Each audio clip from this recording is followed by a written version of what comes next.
اشفاق احمد کہا کرتے تھے کہ آدمی عورت سے محبت کرتا ہے جبکہ عورت اپنی اولاد سے محبت کرتی ہے۔ اس بات کی مکمل سمجھ مجھے اس رات آئی۔ یہ گزشتہ صدی کے آخری سال کی موسم بہار کی ایک رات تھی۔ میری شادی ہوئے تقریباً 2 سال ہو گئے تھے اور بڑا بیٹا قریب 1 برس کا رہا ہوگا۔ اس رات کمرے میں 3 لوگ تھے، میں، میرا بیٹا اور اس کی والدہ۔ 3 میں سے 2 لوگوں کو بخار تھا، مجھے کوئی 104 درجہ اور میرے بیٹے کو 100 درجہ۔ اگرچہ میری حالت میرے بیٹے سے کہیں زیادہ خراب تھی، تاہم میں نے یہ محسوس کیا کہ جیسے کمرے میں صرف 2 ہی لوگ ہیں، میرا بیٹا اور اس کی والدہ۔ بری طرح سے نظر انداز کیے جانے کے احساس نے میرے خیالات کو زیر و زبر تو بہت کیا، لیکن ادراک کے گھوڑے دوڑانے پر عقدہ یہی کھلا کہ عورت نام ہے اس ہستی کا کہ جب اس کو ممتا دے دی جاتی ہے تو پھر اس کو اپنی اولاد کے سوا کچھ دکھائی نہیں دیتا، حتیٰ کہ اپنا شوہر بھی، اور خاص طور پر جب اس کی اولاد کسی مشکل میں ہو۔ اس نتیجہ کے ساتھ ہی ایک اور نتیجہ بھی نکالا میں نے، اور وہ یہ کہ اگر میرے بیٹے کا درد کا درمان اس کی والدہ کی آغوش ہے تو یقیناً میرا علاج میری ماں کی آغوش ہوگی۔ اس خیال کا آنا تھا کہ میں بستر سے اٹھا اور ماں جی کے کمرے کی طرف چل پڑا۔ رات کے 2 بجے تھے، پر جو ہی میں نے ان کے کمرے کا دروازہ کھولا وہ فوراً اٹھ کر بیٹھ گئیں، جیسے وہ میرا ہی انتظار کر رہی ہوں۔ پھر کیا تھا، بالکل 1 سال کے بچے کی طرح گود میں لے لیا اور توجہ اور محبت کی اتنی ہیوی ڈوز سے میری آغوش تھیراپی کی کہ میں صبح تک بالکل بھلا چنگا ہو گیا۔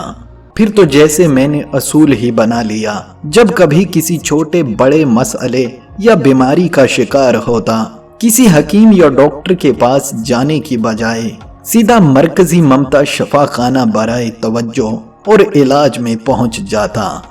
وہاں پہنچ کر مجھے کچھ بھی کہنے کی ضرورت نہ پڑتی، بس میری شکل دیکھ کر ہی مسئلہ کی سنگینی کا اندازہ لگا لیا جاتا۔ میڈیکل ایمرجنسی ڈکلیئر کر دی جاتی، مجھے میڈیکل سپریڈنٹ ماں جی کے ہی بستر پر لٹا دیا جاتا اور ان کا ہی کمبل اوڑھا دیا جاتا۔ کسی کو یخنی کا حکم ہوتا تو کسی کو دودھ لانے کا۔ خاندانی معالج کی ہنگامی طلبی ہوتی۔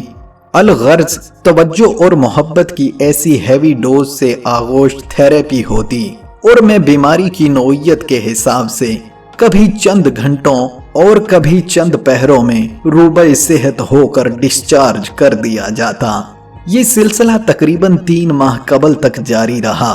وہ وسط نومبر کی ایک خنک شام تھی جب میں فیکٹری سے گھر کے لیے روانہ ہونے لگا تو مجھے لگا کہ مکمل طور پر صحت مند نہیں ہوں۔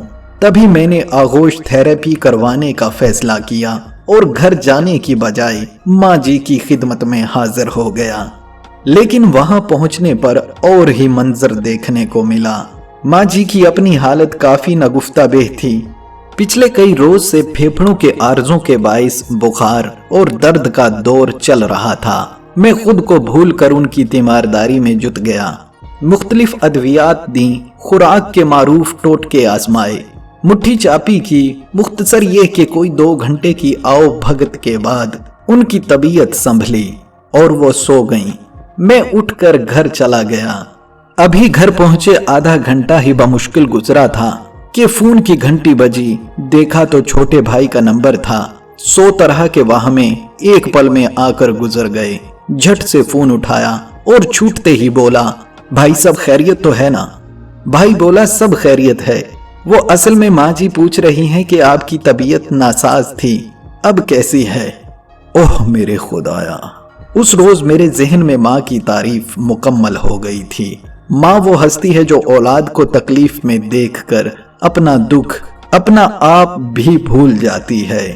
آج ماں جی کو رحمان کی رحمت میں گئے 1 ماہ اور 8 روز ہو گئے ہیں۔